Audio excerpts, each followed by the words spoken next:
बसलास तुला काय वाटतं माझ्या सौभाग्याचा घात करून संकट निमालं की काय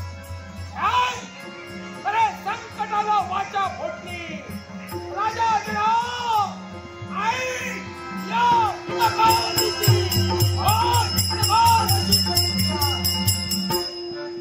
ज्याप्रमाणे माझ्या पतीचा उदर पार पडला त्याप्रमाणे तुझाही उदर पार पडेल ज्या ठिकाणी माझ्या नवऱ्याला मारिला त्याच ठिकाणी राजा तुला मारेल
प्रत्येकाला संभ्रम होईल मला सांग आतापर्यंत कधीही न पाहिलेला असा हा तुझा देह हा हे शिरकमल जर का पाहिलं असेल तर एका स्त्री सारखं वाटते हा एवढा मोठा केस सांभार आहे आणि हे धड मात्र एका पुरुषासारखं वाटते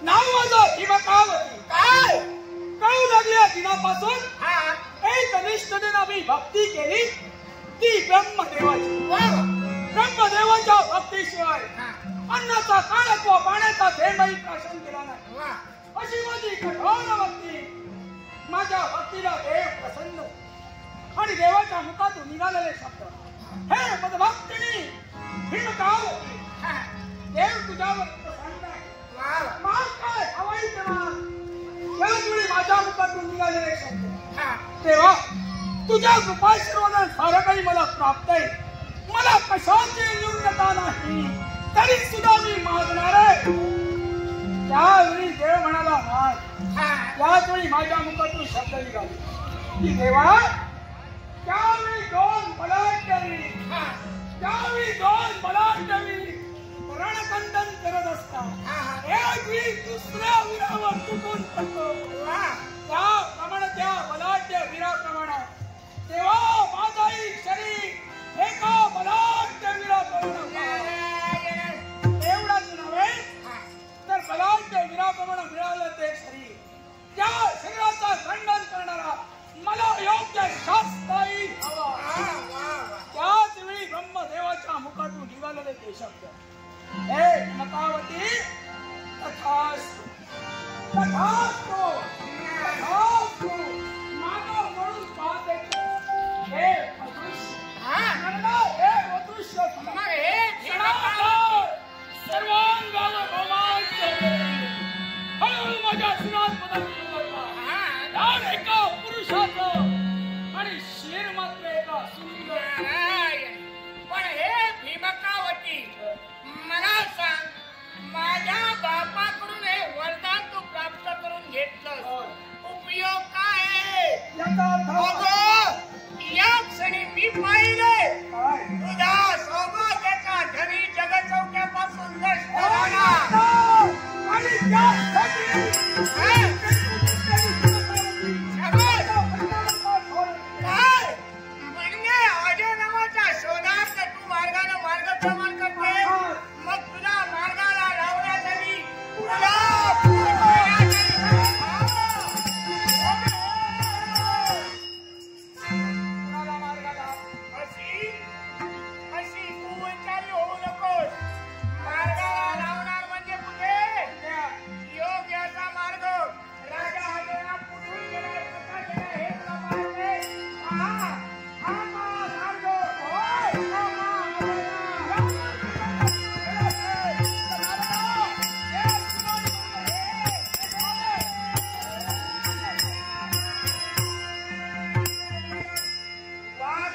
शरीर देवानं हिला दिलंय, पण याच्यातून काही उत्पन्न होणार आहे. एकाचा मृत्यू झालाय हे आम्हाला संपवायचे, कारण हा मिळता मार्ग आहे तो या जगताला त्रासदायक आहे. पण देवा असं नाही का असतं, मार्ग हिला दाखविलाय. या योग्य मार्गाने ही जर का गेली कदाचित वाचते, नवतेच्या सेवन होणारच आहे. पण देवा तुझ्या नावाचा छंद या नारदाला लागण्याव्यतिरिक्त या जन्मानंतर भक्ती मार्ग रुजवला जाणार नाहीये. प्रत्येकाच्या मनाच्या ठिकाणी भक्ती मार्ग रुजवणं हे माझं कर्तव्य आहे. शेवटी कोणीही निंदा कोणीही म्हणता जगाने कल्याणाचा या नारदाचा धंदा, अर्थात या जगताला दुष्कर मार्ग हा नारदा खोलतोय आणि तो कोणत्या प्रकारे छंदनाद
सभासमेत काही महत्वाचं बोलायचं. हा तेव्हा तुम्ही काही क्षण बाजूला नटरसिंगांचे मित्र जागा भिन्न उत्तर दिशेनं वाटचाल आपण करावी आणि दक्षिण दिशेनं आम्ही करण्यासाठी जावे. हे शब्द आमच्या मुखातून निघाले. आयुष्याच्या भरातून आपली पावलं उचलला पण दार असताना तीच पावलं स्थिरावली गेली. जाताही तुमच्या मुखातून निघणारे म्हणजे एक लहानशी इच्छा आपली आज्ञा असावी आणि ती आज्ञा कशासाठी असेल. या युद्ध प्रसंगी जात असताना पत्नीचा गोड निरोप घेणे आम्ही नकारलं सगळं नाही. पण कुठे सौभाग्य स्त्रीचा पारपळ नवऱ्याच्या पाठीमागे असेल तर विजयश्री खेचून आणण्याची ताकद नवऱ्यात असते.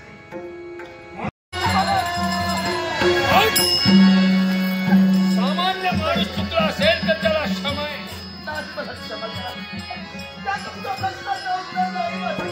तुम्हाला एखाद्या सामान्य माणसाला जर चूक केली असेल तर त्याला आम्ही शासन करू शकतो. पण एखाद्या राजकारणाच्या व्यक्तीच्या जीवनात जर ती चुकली असेल तर त्याला शासन कोणी करावं.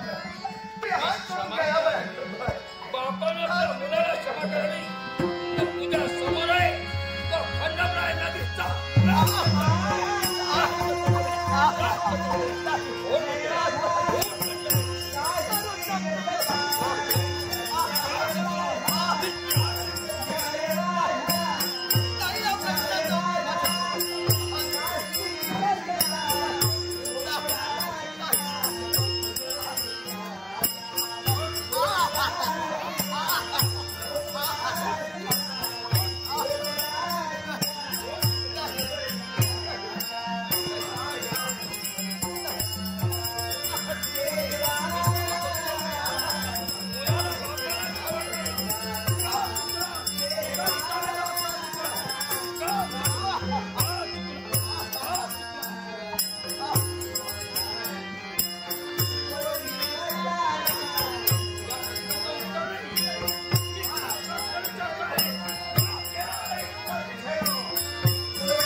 मला त्याची पर्वा नाही.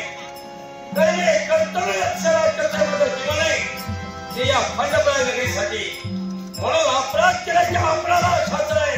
मग तो स्वतःचा पुत्र असल्याचा या जगात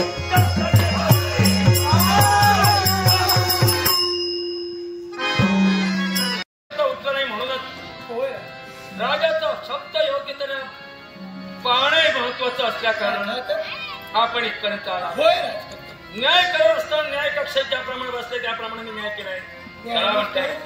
याला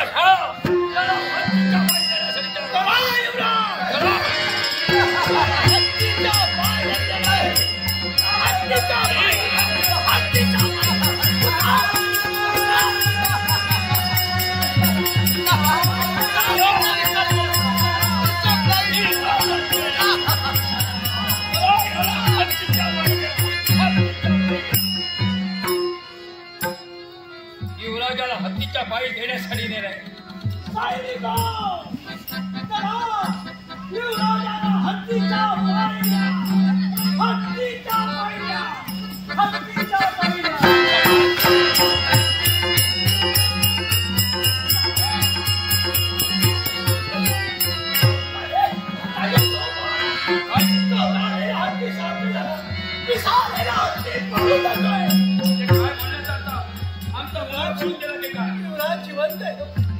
आपल्या युवराजांना पिसाळलेल्या हत्तीच्या पायी दिला. पण हत्तीच्या पाय धडी देता क्षणी हत्ती शांत झाला. काय पिसाळलेला हत्ती शांत झाला आणि हत्ती निसटलाय. युवराज सही सलामत त्यांची सुटका झाली. पहिला मृत्यूदंड म्हणजे हत्तीच्या पायी देण्यासाठी विचार झाला. पण यावेळी हत्ती जरी निसटला असेल तो राजा तो न्यायच करेल याच्यासाठी दुसरा दंड दुसरा मृत्यूदंड त्याला दत्त तेलाच्याकडे दत्त तेलाच्याकडे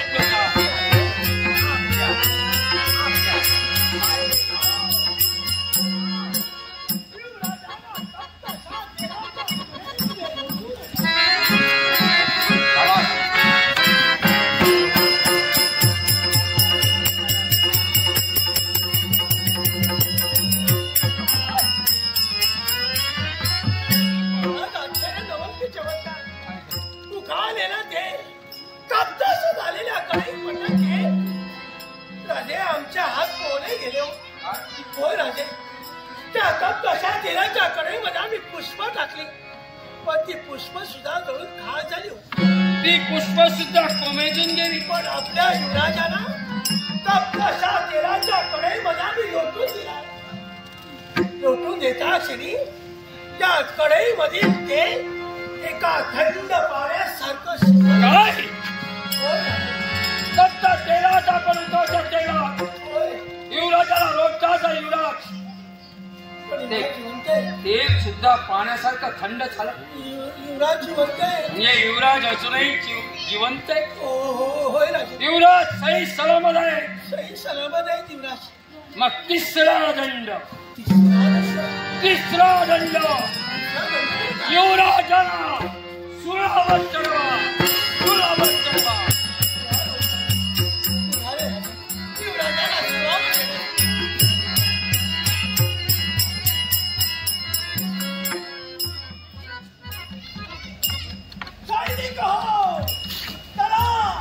वृषभराजाला सुळावर द्या सुळावर द्या सुळावर द्या.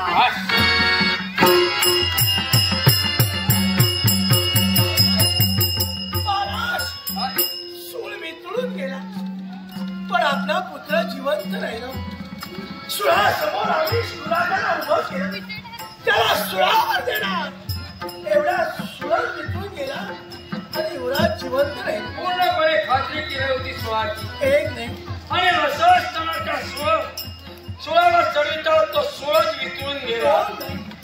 तर तिसरे अरे कोणीतरी उठावत आहे. चला चला हत्तीच्या पायी द्या हत्तीच्या पायी द्या. उठावत आहे. अरे कोणीतरी उठावत आहे. अरे जण मला खाली हलवत आहे. अरे उठावत आहे. अरे कोणीतरी उठावत आहे. या पोराला हत्तीच्या पायी द्या हत्तीच्या पायी द्या हत्तीच्या पायी द्या.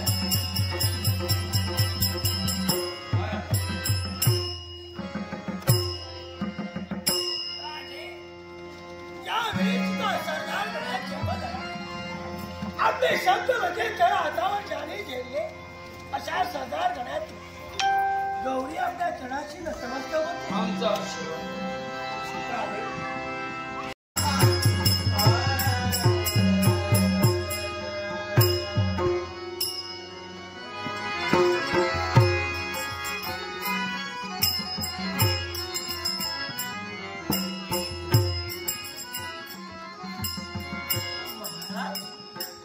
महाराज आपल्या डोळ्यात असतो. हो राजा नको का खंडोबा नगरीचा राजा नको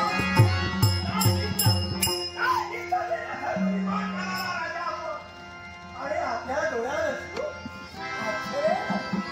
काय बघ हो ज्याला न्याय दिलाय तो राजा आपण. हा म्हणतात 5 मृत्यूदंड बोलायला एक नाही तर 5 मृत्यूदंड. पण 5वा मृत्यूदंड ज्यावेळी ठोठाविला मुलाचा कडेलोट आपण केला पण त्यावेळी त्याच्या मुखातून निघणारे तरुण केसाळे येतात.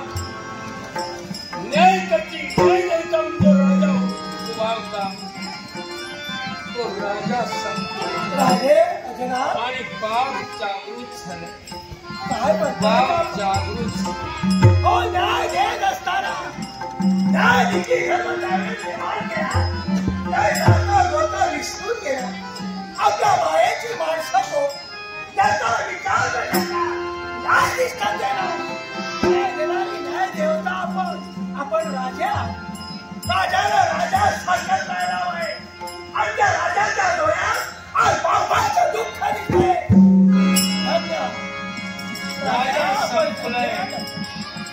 कमत पडलेल्या शब्दाचा अर्थ लक्षात न्याय करीत असताना मी राजा होतो, पण ज्यावेळी मुलाची करण किरकाळी ऐकली त्यावेळी माझ्याचा बाप जागृत झाला. राजाच म्हणून नका, राजा बाप राजाच म्हणून नका.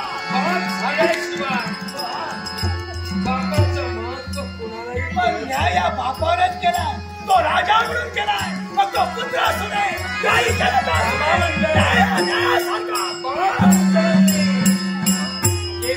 माझ्या शब्दाचा अर्थ कदाचित तुमच्या लक्षात आला नाही. मी बाप म्हणून न्याय केल्याने लक्षात ठेवा, मार्गाने असाल तर लक्षात ठेवा शब्द.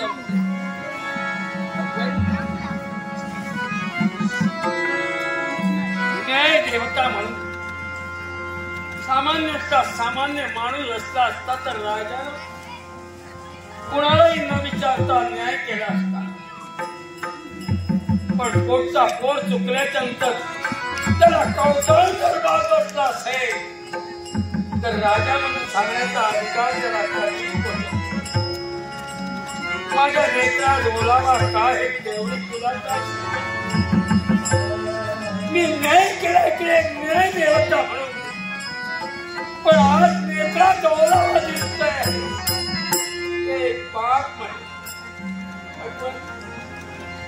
मी न्याय केला रे परमेश्वरा, पण आज मी माझ्या पुत्राला गमावून बसतोय, भगवंता गमावून बसतोय. या नयनातून ओघळणाऱ्या अश्रूला भगवंता तुझीच साथ नयनामधुनी अश्रू वाहती, नयनामधुनी अश्रू वाहती, तुलाच देवा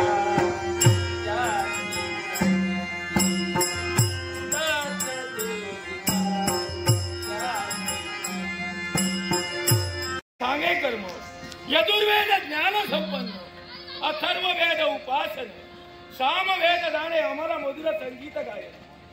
आणि या 4 वेदांचं पठण ब्रह्मदेवाच्या 4 मुखातून केलं जातंय. देवादीन भक्तानी भक्तादीन देव हे ना ते या विश्वात अखंड राहावं याच्यासाठी आम्ही साऱ्या देवता आटोकाट प्रयत्न करतो आहोत. पण आज या कैलास पर्वताच्या पायथ्यापासून शिखरापर्यंत निरीक्षण करतोय. सारा वातावरण शिवमय झालं. प्रत्येकाच्या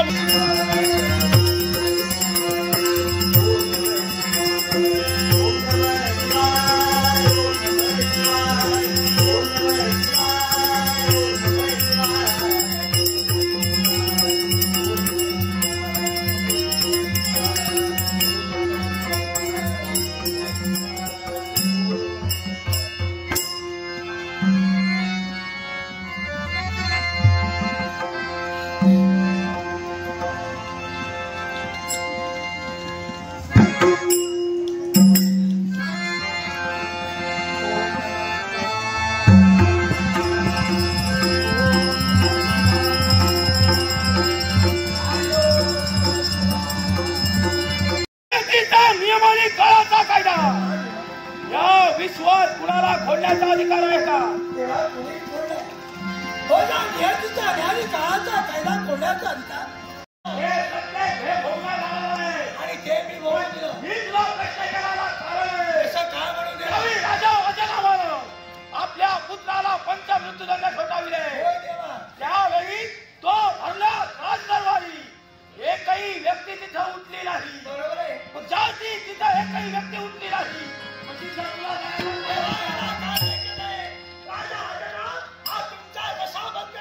तसा तो माझा स्वागत होता. त्याला न्याय दिला होता. त्याच्या न्यायात कसूरता निर्माण होऊ नये, त्याच्या तत्वाला गालबोट लागू नये म्हणून मी त्या ठिकाणी गेले. त्याने जे ठोठावलेलं शासन मी पूर्ण केलं. काय चुकलंय कित्येक वेळा जे घडून आणण्याचा प्रयत्न केला. त्यावेळी तुम्हाला सुद्धा त्यावेळी असहाय्य झालं. त्यावेळी भीतीचे होते, मी होते म्हणून तुम्ही सारे देव असता हे विसरता. देवता आपल्या कार्याशी निगडीत आहे म्हणूनच हे विश्व सुरळीत चाललंय. हे मी तुला सांगण्याची गरज नाहीये.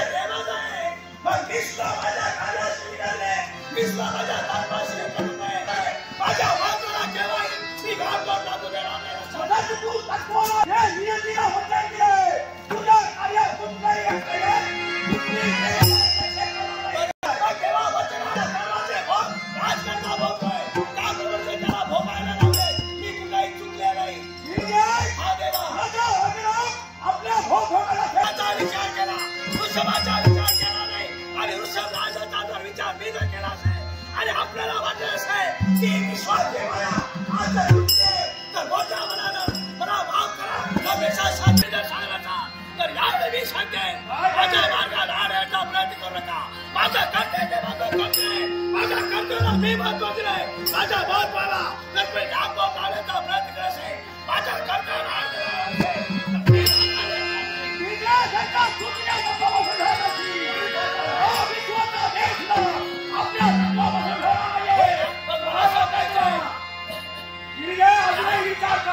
विचार करणार नाही मी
मध्यंतरी काय कर मी खेळली आणि पायाचे तो एक करून ठेवला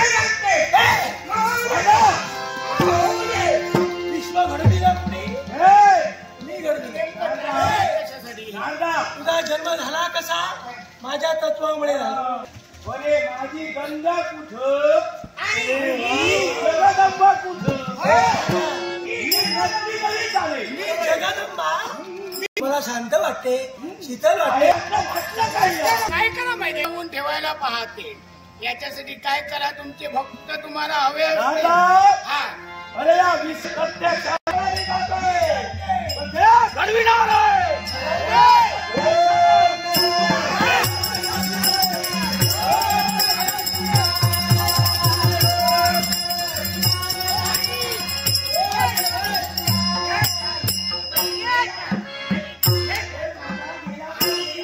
बोला देव गेला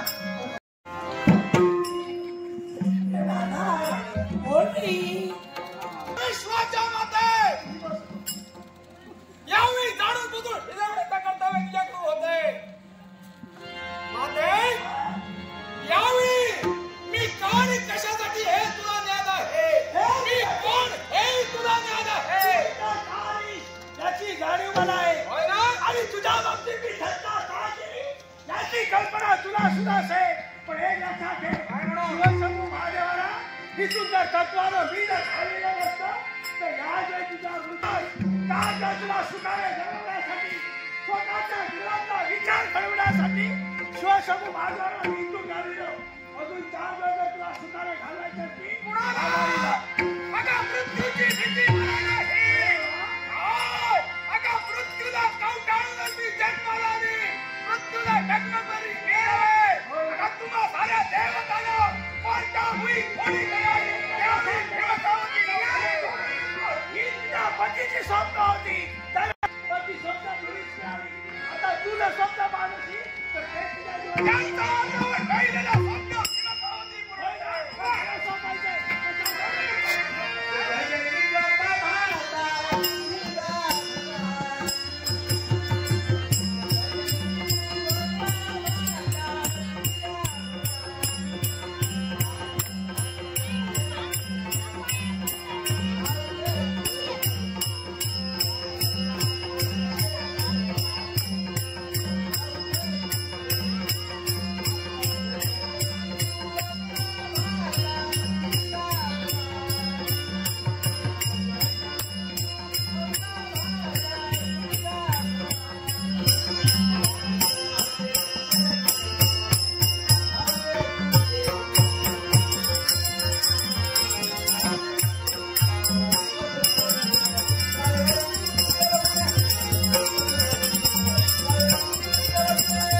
राजकर्ता राजा अजनाब यानं माझ्या सौभाग्य नष्ट केलंय.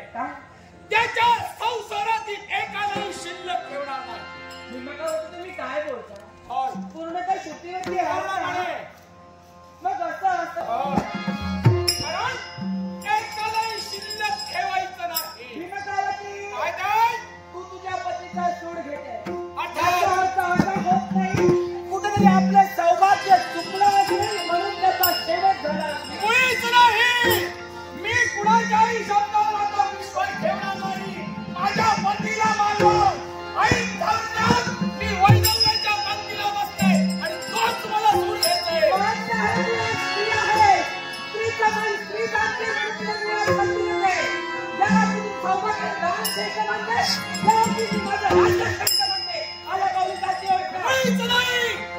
तुझ्या सकट तुझ्या राज्याचा हैदोष मानवे त्यावेळी भीमकावती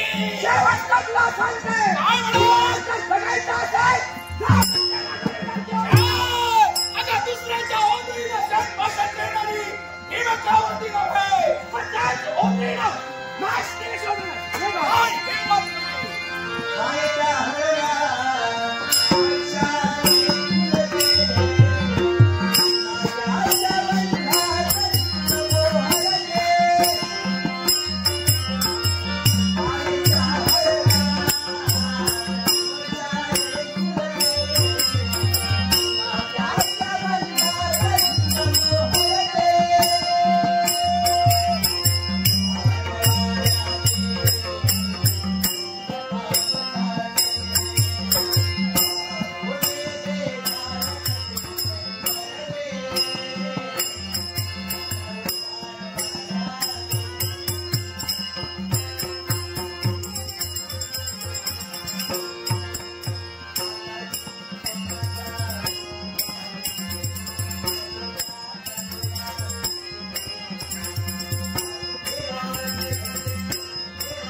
आणि द्रव्याची पात्र आहे आणि त्यातील द्रव्याचा शक्ती माझ्या मुखात घालतायचा भास मला होतो आहे आणि त्याने करूनच 100 हत्ती कपाळाचा नसा वापरता आहे मला योग्य करण्याची खूप येत आहे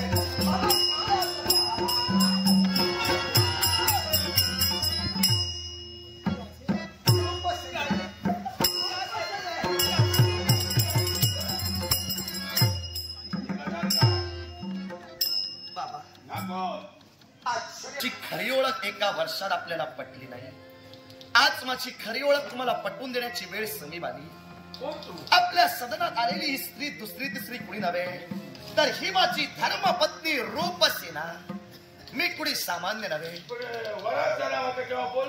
बाबा क्षमा करा एका वर्षात माझ्या रूपाची खरी ओळख मी तुम्हाला पटवून दिली नाही मी कोण माहितीये का खंडप्राय नगराचा युवराज नाव माझं ऋषभराज माझ्या वडिलांनी ठोठावलेले पंच मृत्यूदंड आणि त्या योगे खऱ्यावर तर माझी दुःखदैन्य अवस्था झाली पण देवी रूपसेना माझा प्रश्न आहे तुम्हाला आरडाओरडा करत इथपर्यंत तुम्ही आला काय नेमकं घडलं तुमच्या बाबतीत ती भीमकावती माझ्या मागे लागली आणि ती इथं येत आहे याची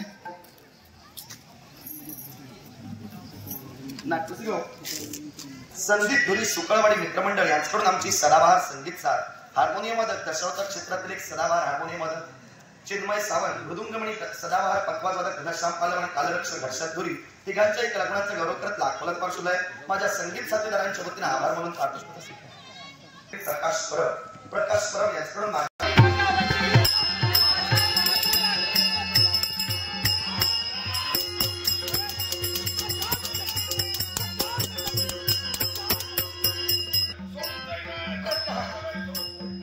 काहीतरी वेगळा आहे मनाची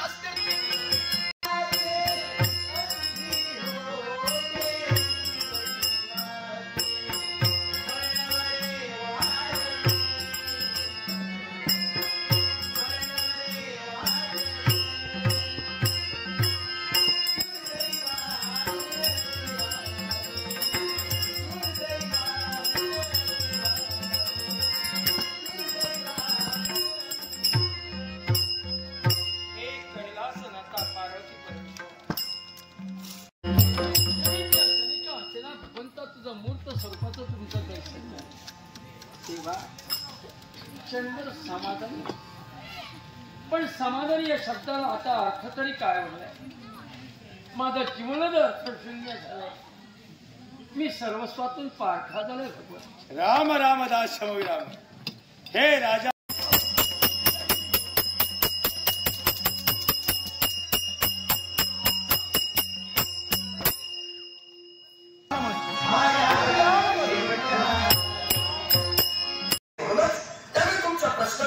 देऊ शकलो नाही पण आता तुमच्या प्रश्नाचं उत्तर देतोय त्यात माझी भार्या ही 5 दिवसांची ऋतुमती होती अर्थात ऋतुमती स्त्रीला खरी गरज या दिवसात असते ती आपल्या पतीच्या सहवासाची अर्थात जो पती आपल्या पत्नीची ही इच्छा परिपूर्ण करू शकत नाही त्याचा धिक्कार प्रत्यक्षात वेदांनी केला अर्थात माझ्या पुरुषार्थाचा धिक्कार मी करू इच्छित नव्हतो म्हणून माझ्या भार्येची इच्छा परिपूर्ण करण्यासाठी तिच्या अपराध असेल तर मोठ्या मनानं मला क्षमा करा तू मर्यादा बापाची राखण्यासाठी काय सांग अरे यात तुझी चूक कोणती प्राणांची प्रसंग नजरेसमोर असून सुद्धा जीवनात जे काही घडलं ते तू सांगितलं यात तुला खरं महत्व त्यात धन्य झालं पण देवा माझा एक प्रश्न आहे तुला प्रत्यक्षात माझ्या वडिलांनी 5 मृत्यूदंड मला ठोठावले 5 मृत्यूदंड ठोठावत असताना सर्वसामान्य खऱ्यातर मानवांना आज्ञा दिली गेली की कुणी उठावं आणि युवराजाला शासन घडवावं त्या क्षणी माझा तमाम उठला नाही पण एक गौरी नामक स्त्री ही मला हे 5 मृत्यूदंड देण्यासाठी तत्पर ठरली त्या स्त्रीच्या अवतीभोवती दिव्य तेजाची प्रचिती येत होतीच पण देवा ही स्त्री नेमकी होती तरी कोण हे ऋषभराज तुझ्या प्रत्येक प्रश्नाचं उत्तर हा तुझा देव देणार आहे नातेस गो बापाने तुला 5 मृत्यूदंड ठोठाविले त्यावेळी जी गौरी नामक स्त्री तिथपर्यंत आली ती दुसरी तिसरी कुणी नसून ही माझी गिरिजा होय प्रत्यक्षात विश्वाची आदिमाता या आदिमातेने मला स्पर्श केला आणि 5 मृत्यूदंडाचं शासन तिच्याकडे घडलं पण देवा माझा प्रश्न आहे तुला माझ्या वडिलांनी 5 मृत्यूदंड मला ठोठावले आणि 5वा मृत्यूदंड होता तो कड्यावरून कडेला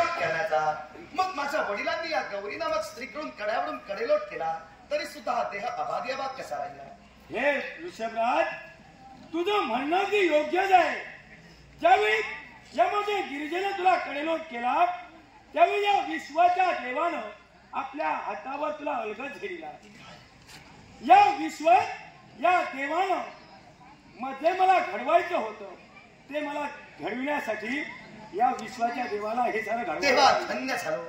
प्रत्यक्षात या सर्वसामान्य पामराचा देह या विश्वात अबाधियाबाद राहावा म्हणून जगाचा सकल परब्रह्म या विश्वाचा आदिपुरुष यांनी दोन्ही आपल्या हस्तात मला अलगद झेदून माझा देह अबाधियाबाद ठेवला. पण देवा, माझा एक प्रश्न किंबहुना माझ्या मनाची अगती करता.